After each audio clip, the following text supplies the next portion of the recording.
ঢাকায় বাড়ি ভাড়া নিয়ে অনিয়ম, হঠাৎ করে ভাড়া বৃদ্ধি এবং ভাড়াটিয়াদের অধিকার লঙ্ঘনের অভিযোগ দীর্ঘদিনের। এর পরিপ্রেক্ষিতে এ বিষয়ে নতুন নির্দেশিকা জারি করেছে ঢাকা উত্তর সিটি কর্পোরেশন ডিএনসিসি। 20 জানুয়ারি মঙ্গলবার দুপুরে ডিএনসিসির নগর ভবনে আয়োজিত সংবাদ সম্মেলনে এই নির্দেশিকার কথা জানানো হয়। এখন প্রশ্ন হলো, কি আছে এই নির্দেশিকায়, কতটা বাস্তবায়ন করা সম্ভব হবে এই আদেশ? মূলত ঢাকা উত্তর সিটি কর্তৃপক্ষের তথ্য অনুযায়ী বাড়ি ভাড়া নিয়ন্ত্রণ আইন 1991 এর আলোকে এই নির্দেশিকা প্রণয়ন করা হয়েছে। নির্দেশিকায় 2 বছর পর ভাড়া বাড়ানো এবং জুন জুলাই মাসে ভাড়া বাড়ানোর কথা বলা হয়েছে। এছাড়া মানসম্মত ভাড়া নির্ধারণ করা ও ভাড়ার বার্ষিক পরিমাণ সংশ্লিষ্ট বাড়ির বাজার মূল্যের 15% ভাগের বেশি না হওয়ার কথা রয়েছে। দুই পক্ষের মধ্যে কেউ একজন এর নির্দেশনা না মানলে ঢাকা উত্তর সিটির প্রত্যেক অঞ্চলে দায়িত্বপ্রাপ্ত আঞ্চলিক নির্বাহী কর্মকর্তাকে সমাধানের জন্য জানাতে পারবেন। কমন প্র্যাকটিস হচ্ছে যে জানুয়ারি মাস আসলেই বাড়ি ভাড়া বাড়ানো হয়। সুতরাং জানুয়ারি মাসে যারা ভাড়া বাড়ানোর কথা ভাবছেন এবং বলছেন তাদের জন্য বলছি যে বাড়ি ভাড়া বাড়ানোর টাইম হচ্ছে ফাইন্যান্সিয়াল ইয়ার জুন থেকে জুলাই, এই ধরে ফাইন্যান্সিয়াল ইয়ারে আপনারা বাড়ি ভাড়া বাড়াবেন, কারণ আপনারা আপনাদের বাড়ি ভাড়ার উপর ভিত্তি করেই কিন্তু সিটি কর্পোরেশনকে ট্যাক্স দেন। গবেষণায় দেখা গেছে, একটি শহরে মানুষের আয়ের সর্বোচ্চ 30% যদি আবাসনে ব্যয় হয় তাহলে তা গ্রহণযোগ্য ধরা হয়। কিন্তু ঢাকার বেশিরভাগ মানুষকে আয়ের 50 থেকে 65% বাড়ি ভাড়া ব্যয় করতে হচ্ছে।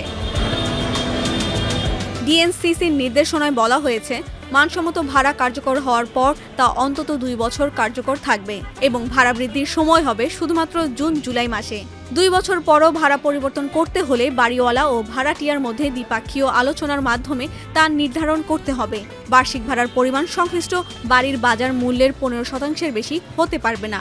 এছাড়া বাড়ি ভাড়া দেওয়ার সময় 1 থেকে 3 মাসের বেশি অগ্রিম ভাড়া নেওয়া যাবে না।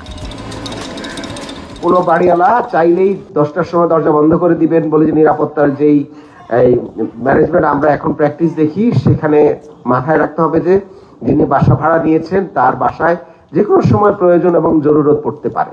তো সুতরাং জরুরি প্রয়োজনে তিনি যে কোনো সময় বাসার বাহিরে বাসায় ঢোকা এবং বাসা থেকে বের হওয়ার অ্যাক্সেস এবং এই অধিকার রাখেন।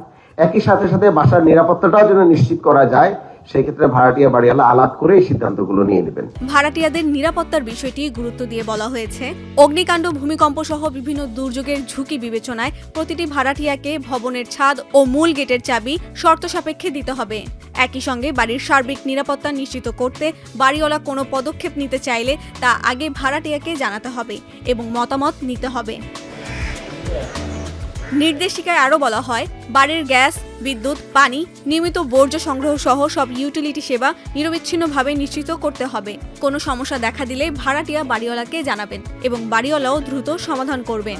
এছাড়া ভাড়াটিয়াকে মাসের 10 তারিখের মধ্যে ভাড়া পরিশোধ করতে হবে এবং বাড়িওয়ালাকে অবশ্যই প্রতি মাসে লিখিত রসিদ দিতে হবে। চুক্তিপত্রে ভাড়া, অগ্রিম জমা, ভাড়া বাড়ানোর শর্ত এবং বাড়ি ছাড়ার সময়সীমায় স্পষ্টভাবে উল্লেখ থাকতে হবে। আবাসিক ভবনের ক্ষেত্রে উভয় পক্ষই 2 মাসের নোটিশ দিয়ে ভাড়া চুক্তি বাতিল করতে পারবেন।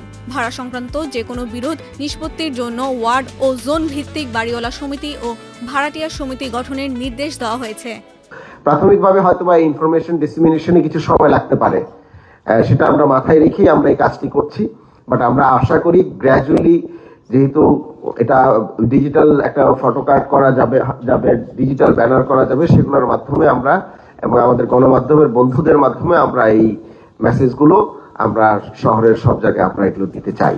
কিন্তু এই নির্দেশনা নগরবাসী কতটা মেনে চলবেন তা নিয়ে আশঙ্কা প্রকাশ করেছেন ঢাকা উত্তর সিটির প্রশাসক।